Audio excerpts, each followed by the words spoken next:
Dans ce programme sur votre chaîne que vous suivez à travers le monde et en direct de la capitale congolaise Kinshasa, direct grand débat, c'est un autre regard sur les grands sujets d'actualité.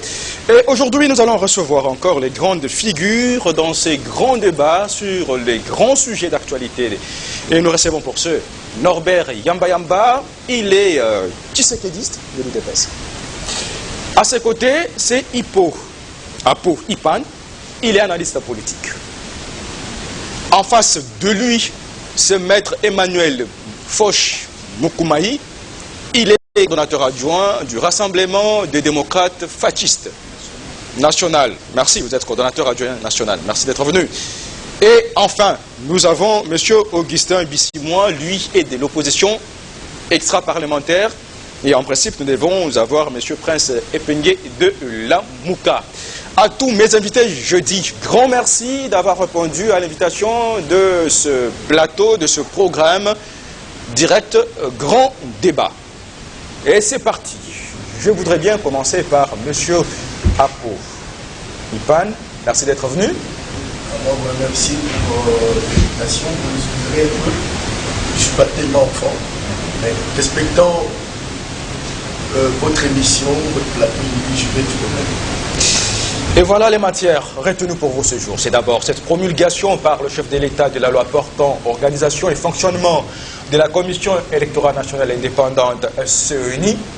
Après cela, nous aborderons cette mise sur pied d'une commission interministérielle par le Premier ministre afin de voir la faisabilité de l'identification et du recensement de la population congolaise. Et enfin, nous chuterons par la levée des immunités du sénateur, ancien Premier ministre, Augustin Matata Ponyo. Alors, Apo Ipan, vous avez la main, je commence par vous. La loi a été promulguée au-delà de toute controverse. Au-delà, vous cédez la main. Alors, c'est que je dis, vous n'êtes pas en forme. Sur le plateau, il y a tous les mêmes ennemis, un professeur, je crois, moi je suis encore doctorant. Et sans toutefois avoir de prendre la parole avant lui. Alors, je commencerai par Norbert Yamba Yamba. Comprenez qu'Apo Ipan est courtois. Et surtout, cette humilité n'est pas donnée à n'importe qui. C'est un diplomate, c'est bon. Alors voilà, c'est parti. Avec vous, Norbert Yamba Yamba, vous êtes de l'UDPS et tshisekédiste enfin. Au-delà de toute controverse, toute polémique autour de cette loi dite Lutunula, le chef de l'État a promulgué après que cette loi soit déclarée conforme à la Constitution par la Cour constitutionnelle. Votre première impression? Merci beaucoup. D'abord, je voudrais saluer tous les camarades, combattants, militants qui sont avec moi ici sur ce plateau pour échanger sur des questions qui intéressent la République. La question que vous me posez sur les impressions liées à la loi sur la CENI, je voudrais simplement saluer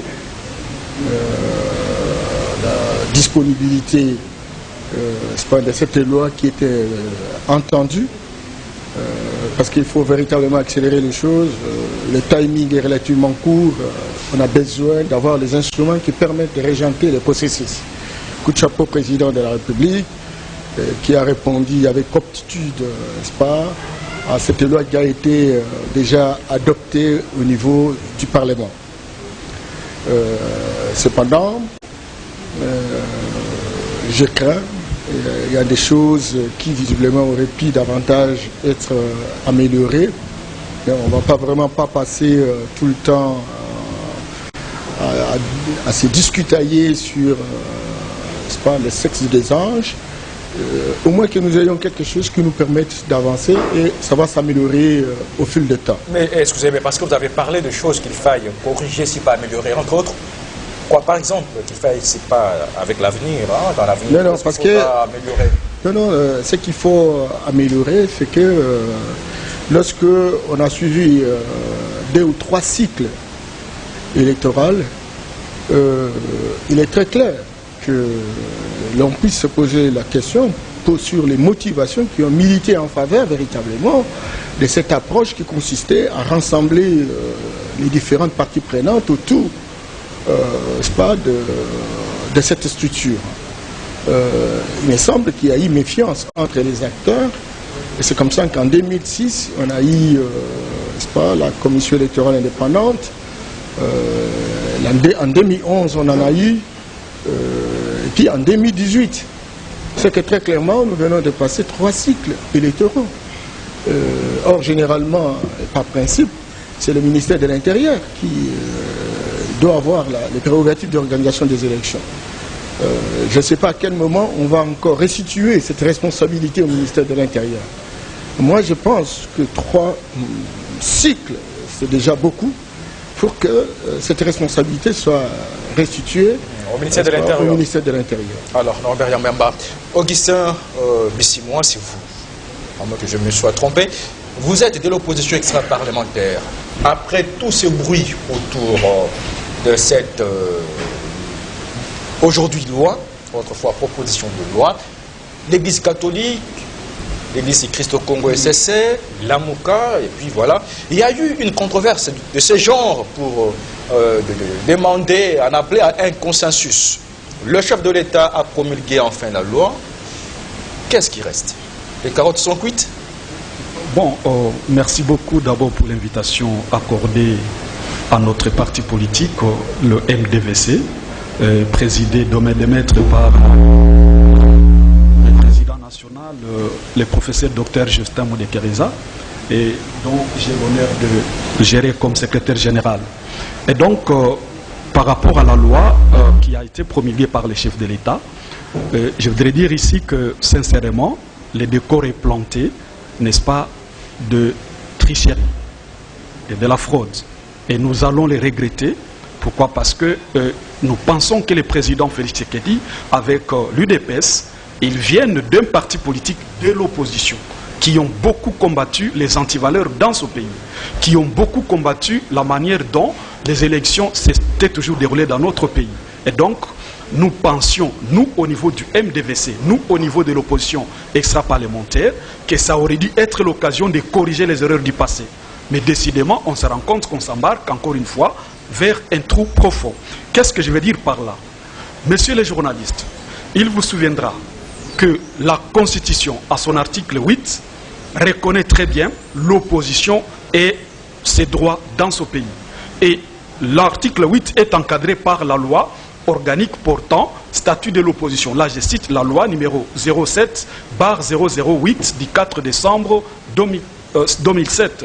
Cette loi vous dit que l'opposition est parlementaire et extra-parlementaire. Mais à quoi on a assisté? À l'article 10 de la loi qui a été promulguée la fois passée, il a été retenu ce qui suit. Je cite: la CENI est dirigée par les personnes issues des forces politiques représentées à l'Assemblée nationale et de la société civile. Et donc, nous nous disons, si déjà, au niveau de l'Assemblée nationale, on a induit les chefs de l'État en erreur, je me pose la question de savoir qu'est-ce que dans notre pays, on fera de la loi organique portant statut de l'opposition dans ce pays. Qu'est-ce qu'on va faire de l'article 8 de la Constitution? Et nous pensons que sincèrement, là, il y a une volonté délibérée de pouvoir exclure certaines forces parce qu'on les voit venir. Et nous pensons que là, sincèrement, que ce soit la Cour constitutionnelle, bien évidemment, au niveau du MDVC, nous sommes légalistes. Nous ne pouvons pas critiquer les arrêts de la Cour parce qu'ils sont susceptibles d'aucun recours. Mais qu'est-ce qui se passe? Nous allons nous incliner.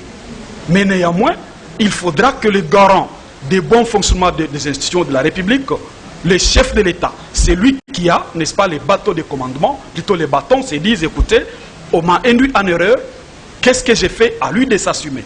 Mais nous nous disons, si on est en train de préparer les lits de contestation, les lits de tricherie, eh bien, rien ne va empêcher à l'opposition extra-parlementaire de gagner les élections parce que le bilan en face est mitigé. Le bilan n'existe pas. Alors, je vous relance par une autre question. Aujourd'hui, la loi a été enfin promulguée par le chef de l'État. Elle devient d'application. Aujourd'hui, vous continuez à dénoncer ou vous alertez par rapport aux contestations à venir? Bon, écoutez, j'ai entendu parler ici d'un consensus. Il y en a qui se battent pour ce consensus-là. Mais nous nous disons, en tant que légalistes, en tant que démocrates, nous avons connu des élections en 2018. importe la manière dont elles ont été organisées. Mais la Cour, n'est-ce pas, qui est une institution habilitée à proclamer vainqueur ce qui nous gouverne aujourd'hui. Et le président de notre parti a dit, on s'incline, on n'a pas de président.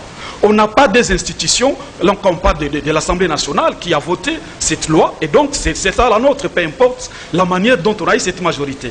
Mais le problème c'est quoi? Le consensus, il est difficile de l'avoir en dehors des institutions. Si nous sommes légalistes, si nous sommes des gens qui respectent très bien notre démocratie, nous devons nous dire, le Parlement s'est prononcé. Parce que nous sommes là dans une politique de représentation. Eh bien, la Cour aussi s'est prononcée, le président a promulgué, nous faisons quoi? Nous constatons et donc nous travaillons. Nous ne sommes pas dans cette logique du consensus. Nous sommes dans la logique de préparer la population à gagner les élections malgré les lits de tricherie qui est déjà, n'est-ce pas, planté.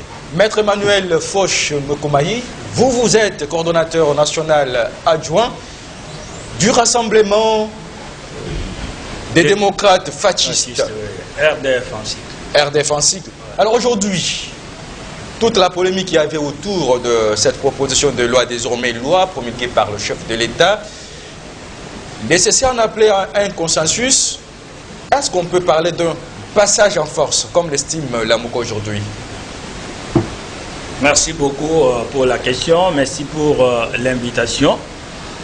C'est une preuve de la considération de ma modeste personne et je me suis fait violence pour répondre afin de vous honorer et d'honorer la chaîne ainsi que les téléspectateurs. Merci d'être venu. Vous parlez de Lamouka, mais c'est vraiment drôle. Ce sont les gens qui font des bruits, des pourtours.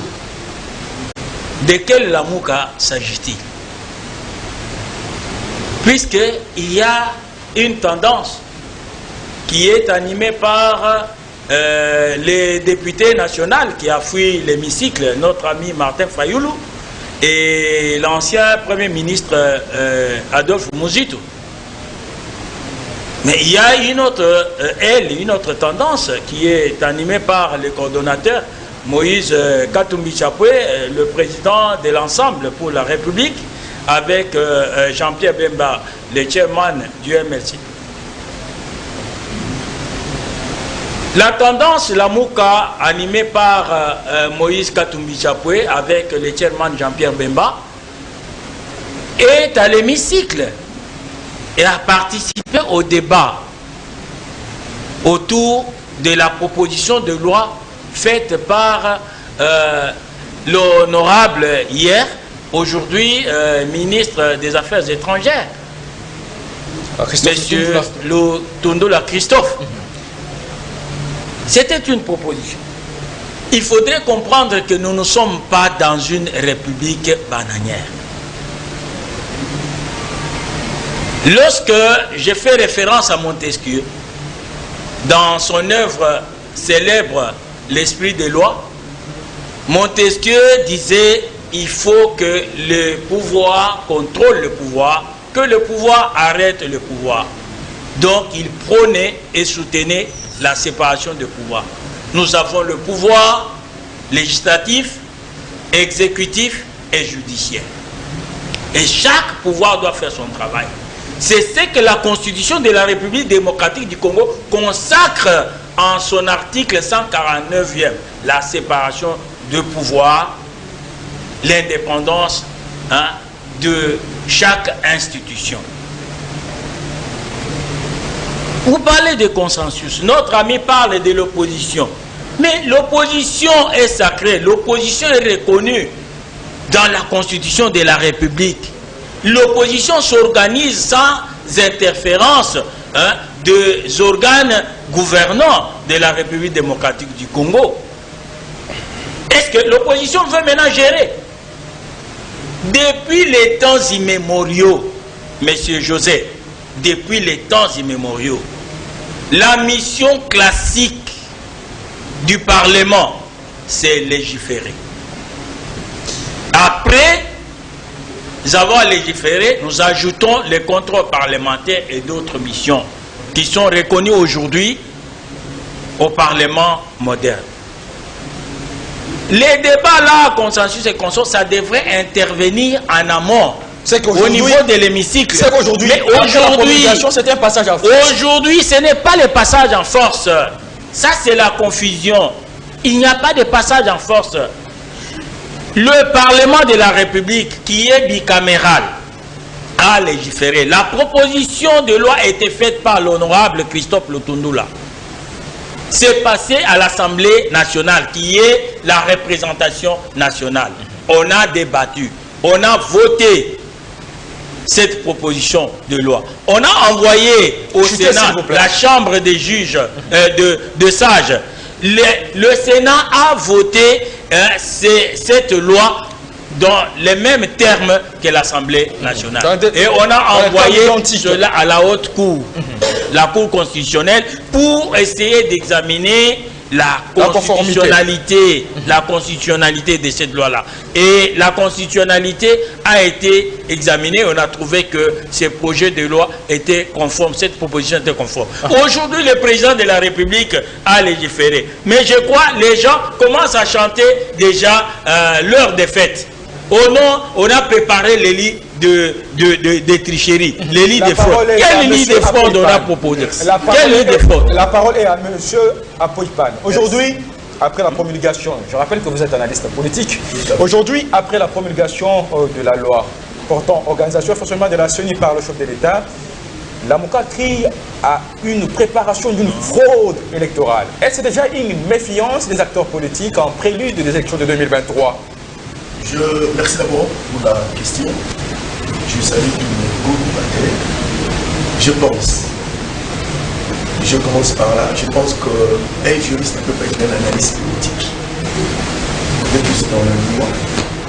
Laissez aux politologues, aux internationalistes, faire l'analyse des faits politiques. C'est ce qui prête confusion aujourd'hui. La loi concernant la CENI est promulguée par le chef d'État. Lui n'a fait que promulguer, c'est une source. Je ne vais pas en venir parce que les gens en ont parlé ici. Mais moi je reviens à une chose. Il y a eu beaucoup de plaintes. Par rapport aux cycles électoraux, on a pu constater des contestations terribles. Les gens refusaient toujours des résultats. Après l'alternance de 2018, ce qui a félicité pour la République, on a pu constater que le chef d'État actuel écoute les autres. Moi, je pense qu'il y a eu des gens qui ont réclamé des réformes tant dans la loi électorale. On doit applaudir aujourd'hui. Au moins, c'est un grand pas. Tout ne peut pas être parfait. Du moins, félicitons-les. Les sénateurs, pardon, les parlementaires, les gens de l'Assemblée, les députés nationaux. Félicitons la Cour constitutionnelle qui, elle, voit la conformité des lois et dit c'est ok, ça passe. Laissons nos guégués, avançons. C'est un premier pas. Mais la MOCA ne voit pas les choses. La MOCA plutôt croit que vous n'avez pris j'accepterai encore aujourd'hui que les parlementaires n'ont pas pris en considération son aspect. Quel aspect? Qui a été coulé sur sa feuille de route, la dépolitisation de la Commission électorale nationale indépendante. C'est là où cette loi pêche. Bon, vous ne voulez pas que j'analyse, vous voulez que je sois trop superficiel. Vous avez la parole. Refusez dans mes analyses. Vous êtes dans votre timing. Allez-y. C'est une opinion. Acceptons ça. C'est ce que justifie la beauté de la démocratie en RDC. Comment vous voulez que tout le monde puisse applaudir? Non. C'est pas ce que j'ai dit. La MOCA a la liberté de se prononcer quant à ces. Respectons cette opinion-là. Mais moi, je vous dis, du moins, c'est un pas que nous avons affranchi à nos. J'ai parlé des réformes. Tout le monde a réclamé. Moi, par exemple, il y a quelque chose qui ne m'a pas plu. Peut-être que je n'ai pas encore parcouru toute la loi. J'aurais voulu que l'élection des sénateurs passe par la population de cette province-là, de chacune des provinces. Parce que lorsque les sénateurs sont élus par les grands électeurs, nous voyons l'aventure qu'on observe au grand jour. Parce qu'une chambre de sages pose des actes qu'on ne peut pas accepter dans un État qui se respecte. Et les gens n'ont pas honte de le faire. Ils empêchent même la justice d'évoluer. Or, Même ceux qui lisent la Bible savent que la justice élève une nation. Et si nous tenons. Alors pour dire ceci, j'aurais souhaité qu'on revoie parmi les réformes qu'il y ait cette réforme concernant l'élection des sénateurs, que ce soit plus par les grands électeurs, que ce soit par la base, la population de chacune des provinces. C'est ce que moi j'ai souhaité, mais la loi est là. Ce qu'il faut faire maintenant, c'est quoi? Les gens doivent se préparer. Nous ne sommes pas encore à l'ère de la campagne ou des campagnes électorales qui se préparent. La Cour constitutionnelle nous sommes appelés tous à respecter cette institution. Elle est la nôtre. Parce que vous savez, sur le plateau de télévision, quand je vois les gens analyser avec des termes un peu discutoires, avec des termes un peu qui fâchent, qui énervent, moi je me dis, il faut qu'on revoie cette façon de voir les choses. Je suis pour dire ceci. J'ai eu peu de paroles par rapport à mes co-débatteurs. Le Congo, aujourd'hui, attend qu'il y ait des élections qui se font en 2023 ou en 2026 ou en 2028. Nous sommes libres. Nous sommes libres. Il y a encore de doutes là-dessus. Non, non. C'est pas en 2023. Mais on va parler de parenthèse. On va parler du recensement, non? Exact. Je garde ça, mais je dis tout simplement, le chef de l'État n'a fait que promulguer cette loi. C'est intéressant. Je reviens à vous. Politisé ou pas sur la tenue des élections. Oh, on a, pardon, je termine. On a politisé la CENI. Mais si cela était vrai, soit disant que c'est vrai, vous pensez que on aurait dépolitisé la CENI et qu'il n'y aura pas de doute bien avant là? Merci. Avançons ce qui est disponible pour nous. Norbert Yambamba aujourd'hui, est-ce possible aujourd'hui de dépolitiser la CENI tel que le prévoyait encore la MOUCA? Est-ce qu'encore aujourd'hui est-il possible de parler de politisation de la CENI? Est-ce que c'est déjà un des corps de contestation pour les élections de 2023 avec cette promulgation de la loi de la CENI par le chef de l'État? Merci Joseph. Je suis un peu inquiet. Je suis vraiment un peu inquiet parce que je ne pensais pas qu'on va tourner autour de toutes ces questions qui ont été suffisamment débattues, etc. C'est révolu pour et puis bon, on y revient, etc. Et s'entre véritablement dans des débats de routine. Je suis vraiment incompétent pour véritablement faire un tel débat. Sinon, j'aurais pu dire sans objet et je me retirerai, sincèrement. Deuxième chose, je m'excuse beaucoup. Je m'excuse beaucoup. Les deux petites précisions que je voudrais donner, c'est que ne donnons pas l'impression que la responsabilité de l'adoption d'une loi relève du président de la République. Il y a un partage de rôles, il y a une répartition de compétences. Cette compétence relève, n'est-ce pas, du Parlement. Et c'est le Parlement qui a analysé, n'est-ce pas, le projet qui a été présenté par, n'est-ce pas, le député Jean-Christophe Lutunula, qui est devenu aujourd'hui ministre des Affaires étrangères. Donc, c'est le Parlement qui endosse véritablement la responsabilité. Ce Parlement n'a pas été robotisé par le président de la République parce que l'impression qu'on donne, c'est comme s'il y a eu robotisation. Deuxième chose, la notion de la dépolitisation. Effectivement, moi, réfléchis pendant plusieurs années, et ça fait l'objet de plus de 4 livres par rapport à ça, sur la dépolitisation. Vous savez, lorsqu'on regarde les motivations qui ont milité les négociations ou le pourparler de Sun City, certainement qu'on est parti avec cette logique de dépolitisation. Parce qu'on se disait que l'État fonctionne comme un système, et en tant que système, il y a d'une part les gens qui ont la gestion quotidienne de la République, ça s'appelle les institutions publiques, et il y a aussi des gens qui sont bénéficiaires, mais qui doivent avoir un droit de regard par rapport à ce qui se passe, notamment les journalistes, la société civile, etc. Alors maintenant que l'on voudrait se répartir le rôle, c'est très clair que ceux qui font la gestion s'occupent des institutions publiques, et ceux qui ne font pas la gestion et qui ont un droit de regard par rapport à l'action publique, c'est pas plus s'occuper des institutions d'appui à la démocratie. Et vous avez là la CNI, c'est une institution d'appui à la démocratie. Vous avez l'institution de lutte contre la corruption, votre histoire d'audiovisuel, c'est SAC, etc. Il y a aussi les comités droits de l'homme maintenant. Donc, il y a un conseil de droits de l'homme.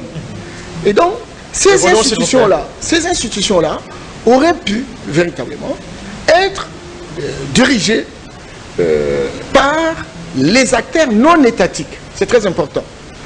Malheureusement, les hommes politiques ont toujours été cupides dans notre pays. Depuis 2006, on a trahi cette version et on a politisé, n'est-ce pas, ces institutions. Et aucune disposition n'a été prise pour dépolitiser. Ça dit dépolitiser, ça veut dire revenir essentiellement aux acteurs non étatiques. Oh, on n'est plus là, parce que la méfiance continue. Alors, il faut donc mettre en place un système de surveillance mutuelle. Ce système de surveillance mutuelle reprend à la fois les acteurs politiques et les acteurs non étatiques. Ensemble, on se surveille, personne ne va tricher. C'est ça justement la vision que porte la loi qui a été présentée par Christophe Loutouni. Alors, M. Augustin Abissimon, évoluons déjà, nous faisons course à la montre. Aujourd'hui, avec cette loi promulguée par le chef de l'État, comment voyez-vous déjà l'arrivée, c'est pas la tenue des élections en 2023? Bon, je voudrais méfiance entre acteurs politiques? Je voudrais d'abord apaiser mon grand frère Apoipan qui voulait que les élections des sénateurs soient, n'est-ce pas, faites par la population. Parce qu'ici, il s'agit d'abord de la loi organique portant fonctionnement et organisation de la CENI. Donc, la loi électorale, voilà, la loi électorale viendra, voilà, ça pourra parler de ça. Donc, après, évoluons s'il vous plaît. Proposer. Moi, je voudrais préciser une chose ici. D'abord, je constate que les débats ici, qui se veulent pédagogiques, comme l'a dit mon vieux, mon aîné, est en train de tourner sur des choses qui ne sont pas légales. Parce que si moi je vous ai montré des éléments légaux, et je suis à l'aise de constater que tout le monde a parlé de politisation, mais personne n'a fait allusion aux éléments légaux que j'ai présentés ici, qui ont été omis, n'est-ce pas, dans la fameuse loi organique portant, n'est-ce pas, fonctionnement de la CENI. Écoutez, lorsque je vous dis que l'article 10 a bien précisé que la CENI ne sera dirigée que par les personnalités ici de l'Assemblée nationale et de la société civile. Qu'est-ce qu'on fait de la loi organique portant statut de l'opposition, qui dispose, je cite, que l'opposition est parlementaire et extra-parlementaire. Et donc, dans cette machine électorale, à quoi on assiste? Ça veut dire qu'on va tout simplement considérer la majorité, on considère seulement l'opposition parlementaire, et on ignore l'opposition extra-parlementaire qui est de surcroît reconnue par nos lois. Et donc, ceux qui estiment que les chefs de l'État ne pouvaient pas interférer, je suis d'avis parce que nous sommes légalistes. Mais cependant, l'article, n'est-ce pas, 69 fait de lui garant des bons fonctionnements des institutions. Et donc, tout ce qui pourrait capoter, c'est à sa tête. Ce qui fait qu'il est aussi, à moins que je sois contredit ici, il est aussi le patron de l'union sacrée de la nation. Mais alors aujourd'hui, M. Abissimon, aujourd'hui déjà vous parlez d'un bilan qui ne sera pas défendable pour Félix Tshisekedi en 2023. C'est-à-dire que vous aussi, si jamais vous perdez les élections en 2023, vous crierez tout de suite à la fraude. Je cite, j'ai dit ceci. Quelle est la volonté de pouvoir exclure des forces qui, de surcroît, sont reconnues par la loi? Quelle est la volonté si ce n'est que de vouloir les exclure parce qu'on voudrait préparer quelque chose? Ça, c'est un débat. Et pour finir, je me dis sincèrement, par rapport à la dépolitisation, c'est un débat dépassé. Parce qu'il ne faut pas que les gens ignorent que nous ne sommes pas ici en train de parler révision ou changement de la Constitution. Évoluons alors. La Constitution que nous avons aujourd'hui, il faut que les gens le sachent, que ce soit du côté Union Sacrée ou du côté Lamouka, elle est une émanation, n'est-ce pas, de Sun City. Des belligérants en principe. Et donc, pas du tout. Sun City a constaté qu'il y a des choses qu'il faut encadrer.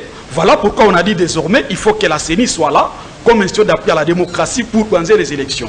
Et donc, si les choses se sont passées au niveau de l'Assemblée nationale, comme l'a dit mon aîné, et donc nous devons nous courber, nous qui ne sommes pas là. Alors, parce que l'opposition parlementaire, a été là, elle a suivi les débats et n'a pas été en mesure, n'est-ce pas, de faire respecter ça. Et donc, c'est qu'il faut que nous devons avancer. Alors, abordons le recensement. Voilà, le recensement. Maintenant que le Premier ministre a jugé opportun aujourd'hui de mettre sur pied une commission pour aujourd'hui songer à l'étude et à la faisabilité, voulais-je dire ici, de l'opération de l'identification et du recensement de la population. C'est parti quand même. C'était opportun de songer à ce recensement qui a pris beaucoup de temps et que le peuple congolais attendait d'être doté d'une carte, d'une pièce d'identité. Et nous, au niveau de l'opposition extra-parlementaire, nous avons toujours été pour cette opération.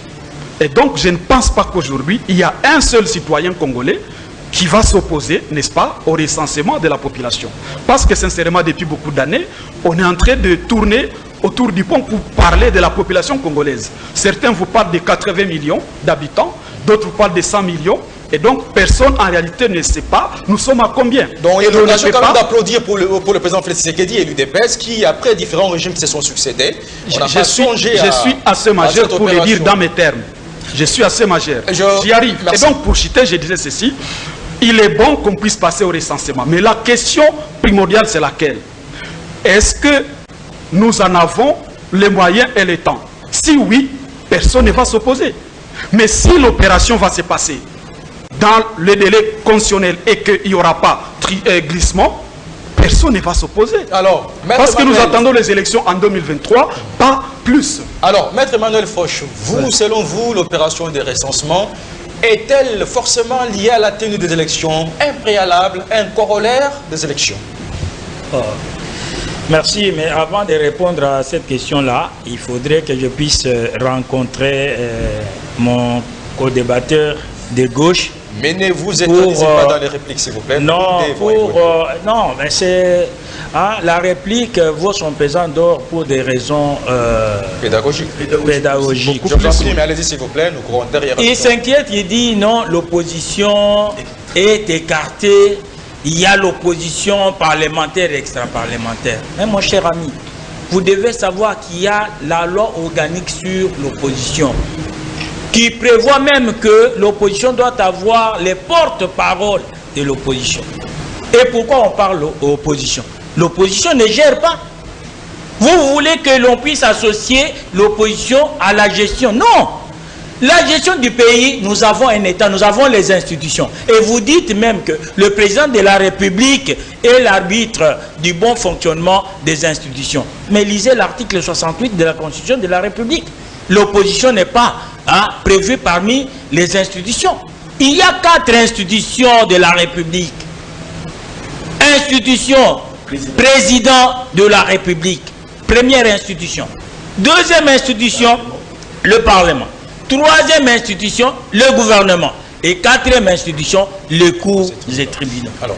Mais où est l'opposition? L'opposition doit observer, doit critiquer, comme pour nous servir des feux rouges au niveau des carrefours. Donc, d'ailleurs, nous ne devions même plus parler de tout ça. Parler de ça, c'est la rébellion contre la Constitution. Alors, puisque l'article 168 de la Constitution de la République dit expressis verbis que les arrêts de la Cour constitutionnelle produisent des effets erga omnes. Donc, ça impose à tous. Ils ne sont pas susceptibles de recours et ils doivent être observés. Lorsqu'aujourd'hui nous critiquons, pendant que la Haute Cour a examiné que cette loi est conforme à la Constitution. La Constitution, c'est la loi fondamentale de la République. On ne doit pas blaguer n'importe qui vient là-bas, consensus, c'est sur cela. Dis, mais la Mouka, c'est quoi? Ils ont quelle qualité? Nous avons l'autorité législative. Je vais vous ravir la parole. Non, je suis dans mon temps, papa. Allez-y, mais parlez l'essentiel. Non, il ne faut ma question, vous n'avez pas encore répondu. Ce que je dis, c'est l'essentiel, papa. Pourquoi vous êtes pressé? Vous m'avez invité pour que je parle. Mais vous ne devez pas m'interrompre. Qui vous sont posées, s'il vous plaît. Non, mais je vais en venir là-bas. Et lui-même a dit ici que personne ne s'oppose au recensement. Il parle des moyens. Est-ce que lui et le gouvernement, Samalou Kondé Kenge est là comme Premier ministre avec le gouvernement de Oria, ils vont trouver les moyens. Ils vont trouver les moyens pour organiser le recensement. On avait parlé de 350 millions. Oui, je voudrais vous rappeler que nous avons tout un office qui est une institution de droit public revêtue de personnalités juridiques. L'ONIP. Office national d'identification de la population. Ça n'a pas été créé par Félix Antoine Tshisekedi Tshilombo. C'est Joseph Kabila qui a créé ça. Mais malheureusement pour Joseph Kabila, l'ONIP conditionnait la tenue des élections par le recensement. Mais ce qui n'est pas le cas aujourd'hui. C'est ça ma question. Ce qui n'est pas le cas aujourd'hui, mon cher ami. Il faut me laisser vous donner des réponses à vos préoccupations. C'est le cas aujourd'hui. Ce n'est pas le cas aujourd'hui. Le recensement peut être fait dans 3 mois, dans 2 mois, dans 4 mois. Donc, vous n'êtes pas des statisticiens, vous n'êtes pas les démographes, vous ne connaissez pas des méthodes que l'on peut utiliser pour avoir les recensements. Nous ne pouvons pas aller aux élections comme ça, vaille que vaille. Non, laissez-moi chuter. Laissez-moi chuter. Nous ne devons pas aller aux élections, vaille que vaille. Tout État responsable, que ce soit ici, que ce soit sous d'autres cieux, même dans des pays de vieilles démocraties. Donc, un État responsable doit connaître les nombres de ses citoyens. Doit connaître les nombres de ses citoyens. Ok, monsieur Apo Ipa. Donc, nous devons avoir la pièce d'identité pour aller aux élections. Non, nous allons aux élections. On ne sait pas qui est congolais, qui doit voter, qui ne doit pas voter. Ce sont des choses qui créent des contestations entre les Congolais tels que les pas. Donc, nous ne devions pas engager les débats là-dessus, papa. Alors, Apo Ipa, aujourd'hui, l'opération d'identification et de recensement de la population, qui est une opération de routine administrative, est-ce qu'elle peut être aussi un argument politique pour la non-tenue des élections dans le délai constitutionnel? Je ne vais pas enjamber ma réponse par cette question. J'aimerais faire un petit pas de recul. C'est dans votre temps. À vous de gérer votre temps. Je pense que je vais le même temps que les autres. Je pense. Chers amis, revenons à la loi de la CENI. Il y a un élément confiance qu'on veut négliger. Les politiciens congolais créent des raisons partout. Il y a des astuces partout. Ils cherchent des raisons partout, comme je venais de le dire. Il suffirait au président Fati d'influencer ou de modifier, tel qu'a souhaité mon co-débatteur. On allait avoir des débats sur le plateau de télévision dictateur. Heureusement pour lui, il est prudent. Premier élément. Laissez les politiciens se surveiller entre eux à la CENI. Parce que actuellement, c'est le président Fati qui dirige le pays. Il suffirait qu'il y ait quelqu'un de la société civile là-dedans, à la tête. On va dire qu'il est manipulé par le pouvoir. Moi, je pense que... Ça se fait nulle part. Allons-y. Même à Rome. Pas pour organiser les élections. Je peux gagner mon temps, s'il vous plaît? Vous avez Merci. la parole. Il nous suffirait de comprendre aujourd'hui que cette prudence qu'a appliquée les chefs d'État doit être applaudie. Nous ne devons pas nous répéter ici. Comme a dit le prof, c'est un peu sans objet. La haute cour, la cour constitutionnelle, a fait une lecture de cette loi et d'elle est conforme à la Constitution. Qu'est-ce que sur un plateau de télévision avancer pour modifier? Avançons. Deuxième élément, nous ne devons pas confondre le rôle du président de la République. Quand on lui dit il est le garant des institutions, cela ne nous l'amène pas à s'ingérer dans la gestion de chaque institution. Ça serait de la cacophonie. Il faut le respecter. Il doit respecter les institutions. Éviter également qu'il y ait des conflits. Ici, nous parlons des élections déjà. Alors, donc la loi est là. Recensement.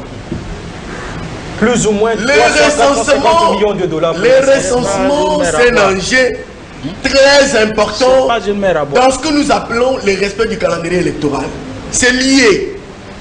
Les recensements pour notre pays, en dehors de l'ONIP, comme a dit mon co-débatteur, il y a ce qu'on appelle projet d'appui au recensement général de la population ici en RDC. Il y a ces grands projets-là pour appuyer ces recensements. Dans les recensements, on va sortir des statistiques. Je veux interroger un peu le passé, sinon l'histoire. Nous sommes en 1984, Zaïre. On a connu un recensement biaisé. En 2010, l'Institut national de statistique a tenté de donner une estimation sur le nombre d'habitants en RDC. Ils sont allés à 72. Ça dit 72 600 habitants. C'était juste des estimations. Pourquoi des bons comme ici, moi l'a dit, que tout le monde est d'accord sur ça. Mais moi, je vais dire une chose. Mais lorsque vous, Pour ne pas créer de problème. lorsque vous avez dit, c'est une phrase que vous avez lâchée, mais en passant. C'est ce que je veux dire maintenant. Le recensement est lié aux élections. Qu'est-ce que c'est la nuance? Le recensement est lié aux élections. Si lui, il a peur de le dire, moi, je le dis en tant qu'analyste. Oui. Sans avoir peur d'être contredit. C'est ça les débats. C'est que le recensement peut impacter sur la tenue des élections. Bien sûr. Au-delà de 2023. Bien sûr. Je l'ai dit et je le confirme. Nous sommes en 2016. Le président Kabila devait terminer son deuxième mandat. Mais pourquoi ils sont allés en 2018? Il y a une raison. Peut-être la population n'avait pas partagé, mais il y a une raison. Il y a une raison qu'on a amené les élections de 2018. 2 ans. Pourquoi vous négligez tout ça? Nous devons toujours interroger l'histoire. Aujourd'hui, le président actuel a montré simplement sa volonté. Les élections, tout le monde est d'accord. Comme on s'est mis d'accord. Ok. Les recensements, tout le monde aussi est d'accord. Mais comment on y va? C'est à peine de venir prendre la parole. Laissez-moi être poli comme j'en ai l'habitude. Si vous me donnez la parole comme ça, là, je vais regretter. Je vous donne la parole parce que vous la consommez. Allez-y, s'il vous plaît. Mais en chutant aussi. Soyez juste. Pour permettre. Soyez juste dans la répartition équitable de la parole. Allez-y, s'il vous plaît. Maître a beaucoup parlé. Vous étiez même. On fait l'effort. On fait l'effort. Allons-y. Je vais lui offrir les chronos. Vous m'embrouillez. Je vais lui offrir les chronos. Il y a des gens qui nous suivent. Allez-y, s'il vous plaît. Ah, si on est tombé dans les chronos, tu es là. Bon, là. Allez-y, s'il vous plaît. Voilà. Élection liée au recensement. On est d'accord pour les recensements. Mais les recensements doivent aboutir aux statistiques. On doit connaître le nombre de la population qu'on a. Et on dit un État sérieux qui veille à son développement doit tenir compte à la planification. Donc, les recensements peuvent nous amener à la planification. Rassurez-vous. Les statistiques qu'on aura pourra permettre même aux chefs de l'État et aux autres institutions d'avoir des décisions judicieuses. On commence les élections, les recensements, il faut qu'on y aille.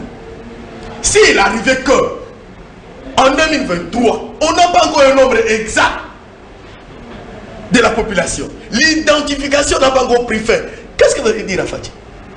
Qu'il a prolongé? Il prépare tout ça? Non.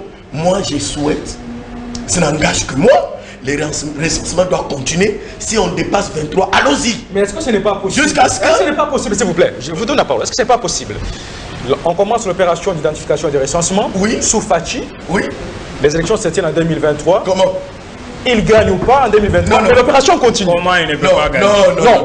Il va gagner. Éviter ces désordres. Il va gagner.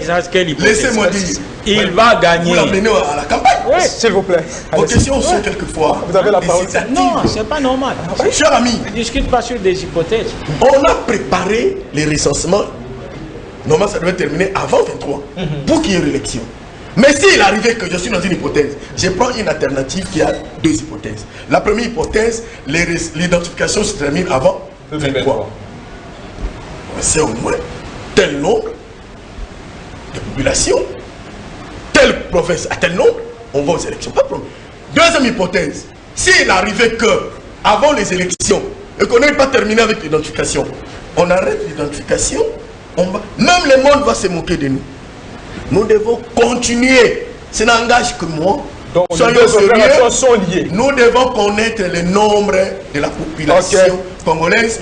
On va, même en 2026, alors, on fait des élections. Alors, on a des problèmes. Parce que personne ne sera gagnant, personne ne sera perdant. Mais c'est la République qui sont Même le concurrent de Fatih s'il sera candidat à sa propre succession, ceux-là vont comprendre qu'il nous faut un nombre exact de la population vous êtes analyste ou une estimation proche pour qu'on arrive aux élections. Donc, nous devons le dire maintenant pour éviter des troubles. Donc, ici, moi, je rappelle que vous êtes analyste politique. Voilà. Alors, on va aller même en 2028 et on organise l'élection. Pourvu qu'on connaît le nombre de la population. Et voilà, vous avez entendu les uns les autres autour de cette En tout cas, je suis clair.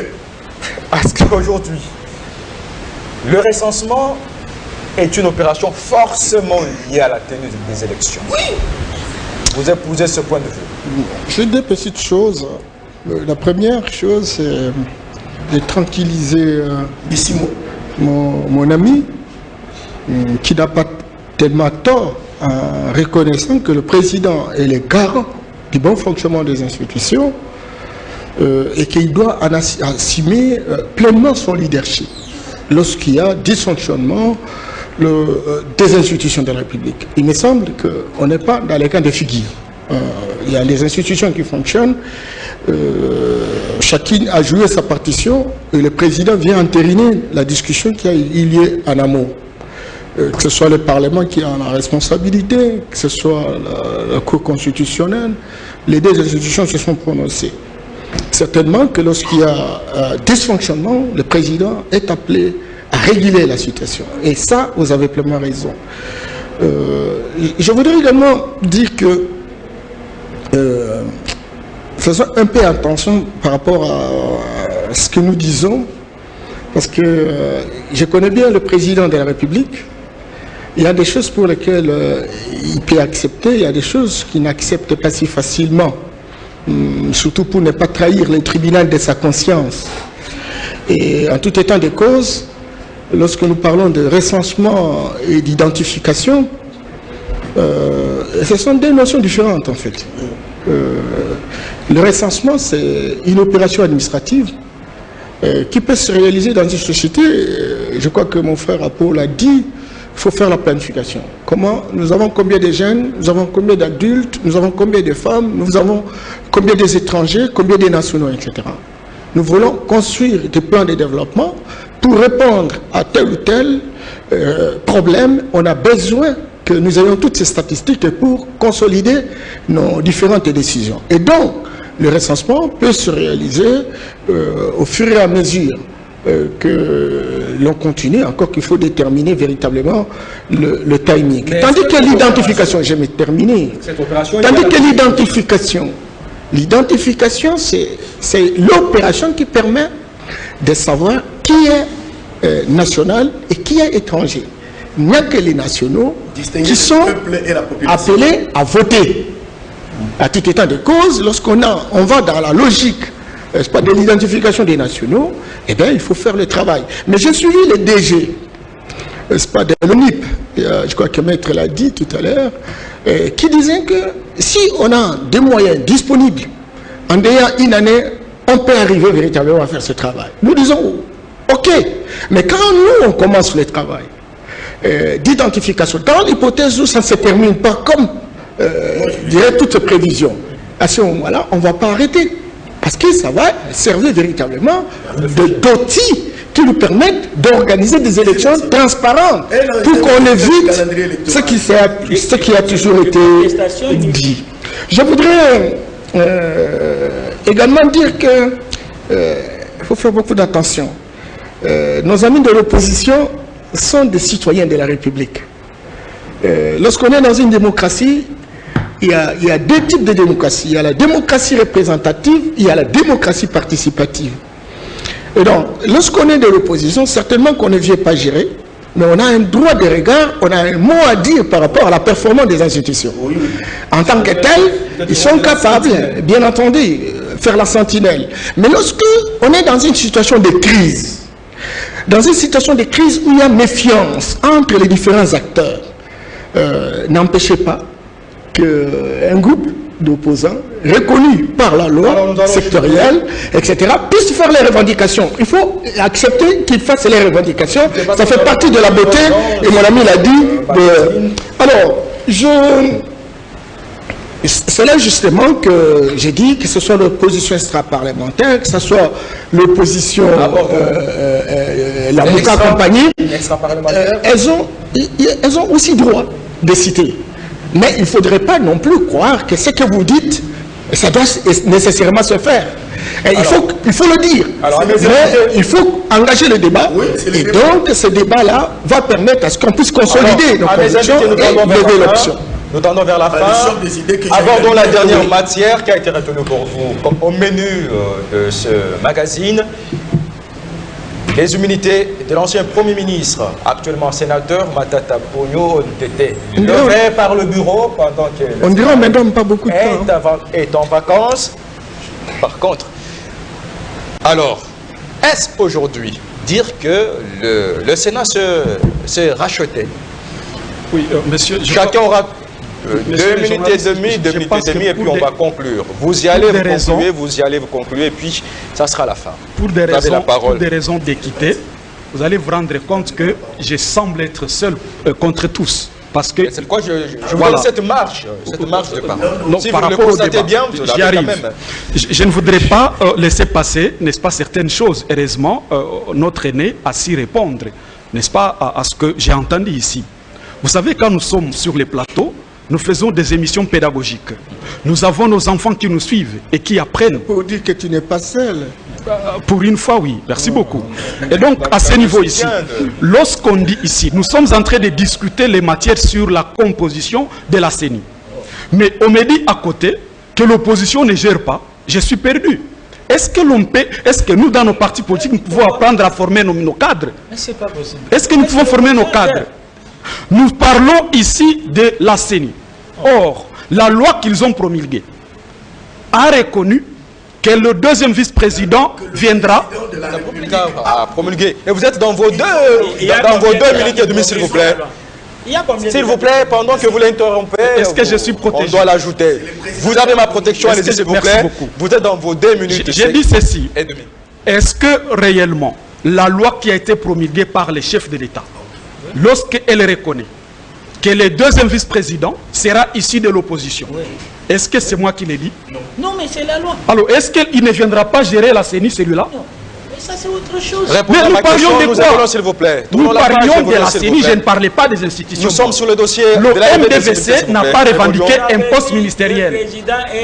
J'ai la parole, s'il vous plaît. Attendez. La tolérance, s'il vous plaît. Même notre aîné vous a recadré. On apprend tout le temps. Ici, je constate, s'agissant du recensement, je constate ici que les gens ont assimilé les leçons de Joseph Kabila dans les glissements. Je constate. Et c'est désolant, sincèrement. Alors, répondez à ma question, nous allons... Non, écoutez, parce que sincèrement, je pense que l'opinion nationale et internationale ne voudra pas bien comprendre que ce soit sous le régime Tshisekedi que les glissements se consomment. Alors aujourd'hui, nous avons dit ceci au niveau du MDVC. Parlons des dossiers. Parlons. Ne pas parler le même langage que lui. Non, il est dans son temps. Si on est à la fin, je l'arrache la parole et puis ça en est fini parce que vous parlez, vous concluez. Parce que je fais quoi? Vous vous êtes étendu sur une question jusque-là, vous n'avez pas répondu à ma question. Écoutez, je disais ceci parce que les questions très importantes, on ne peut pas ne pas les débattre ici. Mais les temps, nous allons évoluer. Les immunités là de Matata Mpogno, ça ne concerne qu'un seul individu. Mais c'est la justice, c'est l'appareil judiciaire. Ça rentre ici, on a laissé dire des choses. On a dit ceci, que si les recensements n'aura pas pris fin en 2023, on va même jusqu'en 2023. Et vous pensez qu'on doit laisser passer ça? Et moi je pense, en démocrate, je suis aussi respectueux des textes. Vous aurez votre tour, s'il vous plaît. Et donc ça signifie ici que si le chef de l'État a des conseillers pareils, par exemple, la République va se brûler. Et nous ne sommes pas partants de la République brûlée. Alors, nous sommes partants d'une République... Concluez, s'il vous plaît. Parce qu'en fait, le peuple a été content de voir un chef de l'État issu de l'opposition. Concluez, s'il vous plaît. Et il n'aimerait pas avoir un chef de l'État qui est en train de pérenniser les notions du régime passé, du régime, n'est-ce pas, de triste mémoire. S'agissant du dossier Matata, moi je pense sincèrement, ici, nous avons besoin que la justice fasse son travail. Une bonne justice, Apollo a dit, la justice élève la nation. Et donc, le chef de l'État, peu importe celui qui l'a dit. S'il vous plaît, laissez-lui conclure, s'il vous plaît. Nous sommes arrivés à la fin pratiquement. Laissez-lui conclure. Non, conclure, s'il vous plaît. Je vous accorde 20 minutes. 20 secondes, on nous a formés. Nous devons respecter, n'est-ce pas, la police du débat. Ça, on nous a formés. Je demanderai à chacun d'être tolérant et de gérer bien son temps d'antenne. Aussi forme les leurs. Oui, et donc, la justice élève la nation. Nous avons besoin que la justice est la bonne. S'efface par rapport à ça. Les immunités ont été levées. Qu'est-ce qui reste? Nous attendons que Matata puisse présenter les moyens de défense. Merci d'être là. S'il y a acharnement, nous pensons qu'il va présenter ces moyens et il va gagner, n'est-ce pas, par rapport à ça. Merci beaucoup. Mais néanmoins, le chef de l'État a regretté la fois passée que la justice, jusque-là, n'est pas au point. Et c'est là la crainte. Merci beaucoup, Augustin Bissimo, d'être venu. Je rappelle que vous êtes de l'opposition extra-parlementaire. Issu du MDVC, Mouvement d'élite pour la démocratie. Nous vous retrouverons avec le même plaisir dans nos prochains numéros. Merci. Alors, Apo Ipan, à vous Merci. Vos 2 minutes et demie et vous concluez. 2 minutes et demie. Je vais essayer. Ici, c'est calmé. C'est un vrai monsieur que je connais dans la société civile. Il est comme un bâti qui était dans la société civile, devient politique. Mais c'est ce que je lis en lui. C'est un bon. Je le connais, c'est un bon. Ce sont des politiciens. Mais quand on fait un débat autour d'une table, il faut être tolérant. Il faut accepter à ce que chacun de nous donne son opinion. C'est ça aussi la vraie démocratie. Écoutez, Jean-Jacques Rousseau dit la République vient du mot latin res publica, qui veut dire la chose publique. En d'autres termes, je vois ici Hop qui avance plus loin pour dire que pour parler de la République, il faut qu'il y ait des lois. Et ces lois d'être au-dessus de tout le monde. Lui, il a qualifié ça de la raison. Je suis dans ça. Qu'est-ce que ça veut dire? Pour le recensement,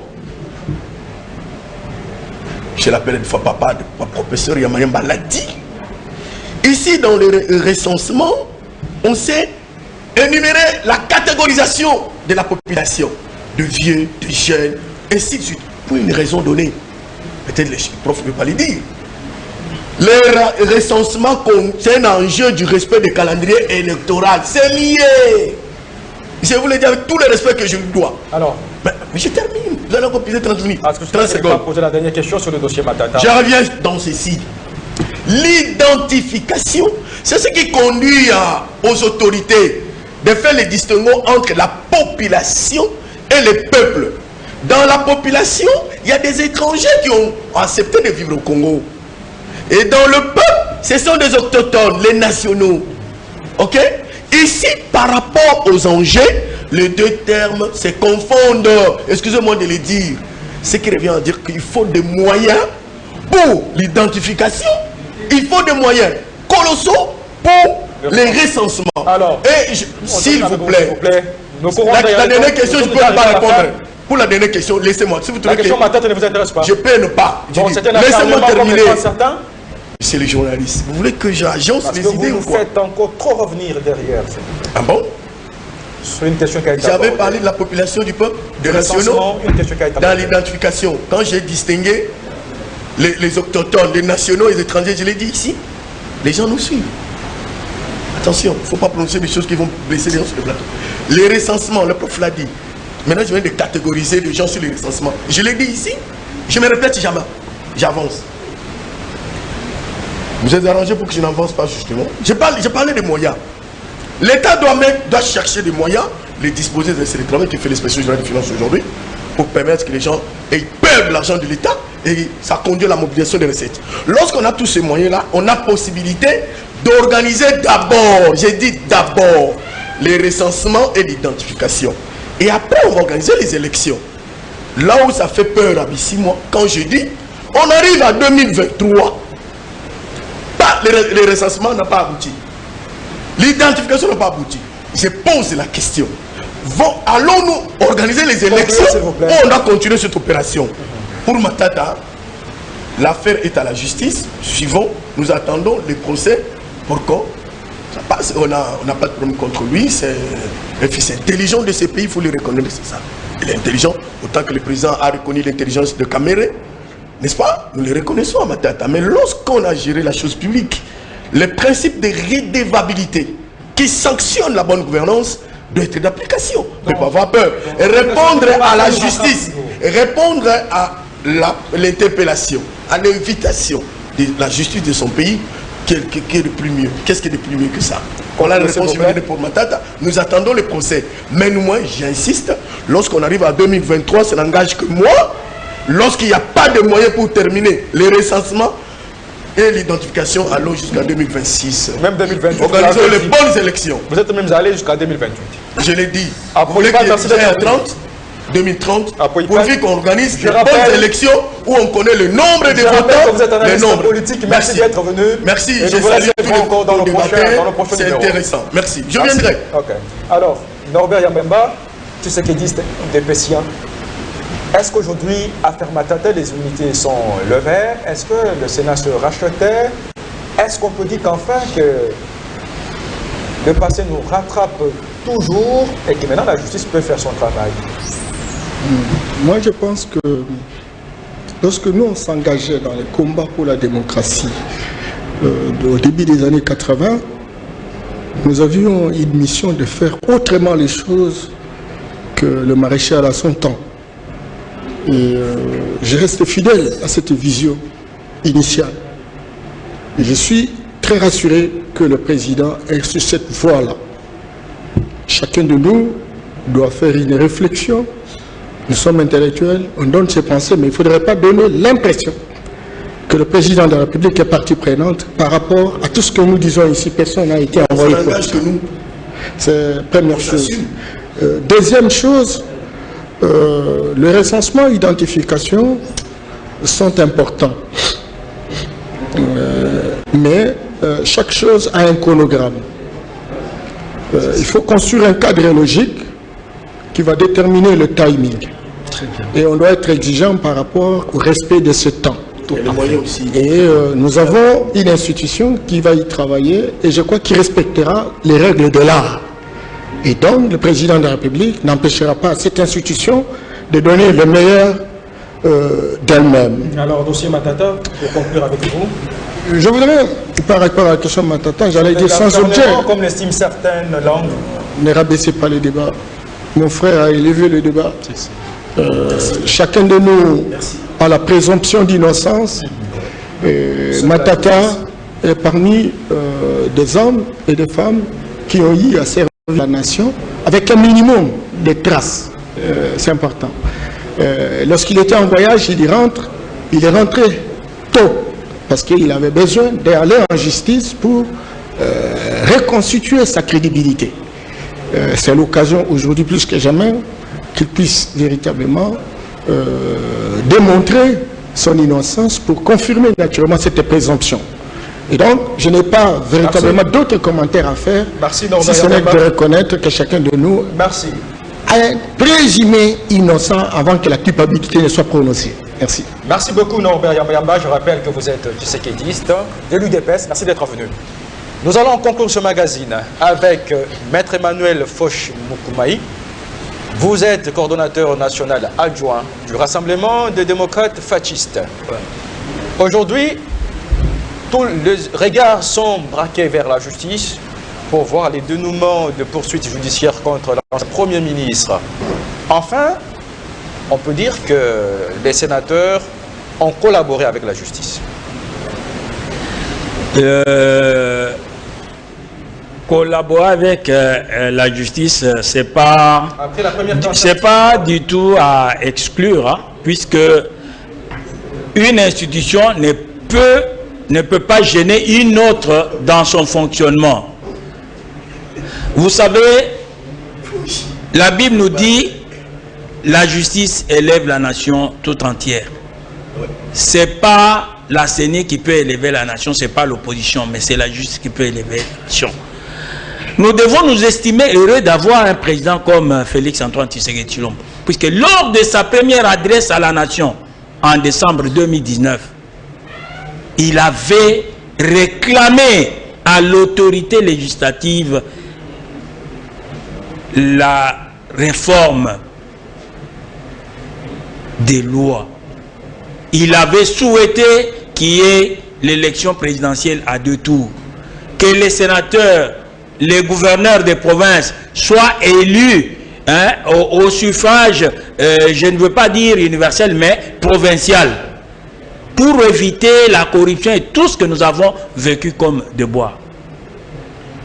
L'article 211 de la Constitution de la République en vigueur reconnaît la CENI comme une institution d'appui à la démocratie, reconnaissant que la CENI s'occupe d'enrôlement des électeurs, des fichiers électoraux, des opérations de vote, ainsi de suite. Et il conclut en disant la CENI est régi par une loi organique. Et c'est cette loi organique que nous avons eue. Quand notre ami Bissi, moi, ils se disent de la société civile, je conclue, mais ils sont politiciens, donc c'est vous dire, il faudrait nous inviter prochainement pour que nous puissions. Merci d'être venu. Donc, C'est moi qui ai dit ça. Matata Pogno, hein, fut Premier ministre dans ce pays. La loi dit, pour avoir exercé quelques fonctions, si on a commis des infractions à l'occasion ou dans l'exercice de ces fonctions-là, on doit en répondre. Et d'ailleurs, le Sénat a compris qu'il ne pouvait pas gêner les autres en levant les immunités de M. Matata, qui est jusque-là innocent, puisque la présomption d'innocence est d'ordre constitutionnel. Merci beaucoup, Maître. Mais il doit la prouver. Il doit la prouver, puisque le parquet aussi a la présomption de culpabilité. C'est cette présomption de culpabilité qui fait que... Donc, mais quand je parle, vous êtes en train de parler. Vous avez déjà consommé votre temps, s'il vous plaît. Je vous demande de conclure. Calmement, s'il vous plaît. Il peut être en train de revenir de concluez, s'il vous plaît, s'il vous plaît. Concluez, s'il vous plaît, Maître Emmanuel Foch. Non, je voudrais dire ceci. Nous aurons le débat à propos de... Donc, on ne doit pas craindre. Nous devons connaître la population qui est là. On doit faire le recensement. Merci beaucoup, Maître. Le recensement va nous permettre de déterminer le nombre de sièges dans des différentes circonscriptions. Donc, ça va éviter de contestations la question dans nos prochains numéros, Maître Emmanuel Foch. Superflu. Merci d'être venu. Je rappelle que vous êtes coordonnateur national adjoint du Rassemblement des démocrates fascistes. Merci à tous les invités autour de la table d'avoir répondu à l'invitation de ce magazine Direct Grand Débat. Je rappelle, nous avons reçu Apo Ipan, analyste politique, Norbert Yamba, il est de l'UDPS tshisekédiste. Nous avons Augustin Bissimois de l'opposition extra-parlementaire. Secrétaire général du MDVC. Merci. Et enfin, Maître Emmanuel Foch, qui est coordonnateur national du Rassemblement de fascistes. C'est la fin. C'est la fin de ce magazine Direct Grand Débat sur votre chaîne. Excellente suite de programmes. Vous nous suivez dans le monde. Prochain invité sur vous. Et à plus.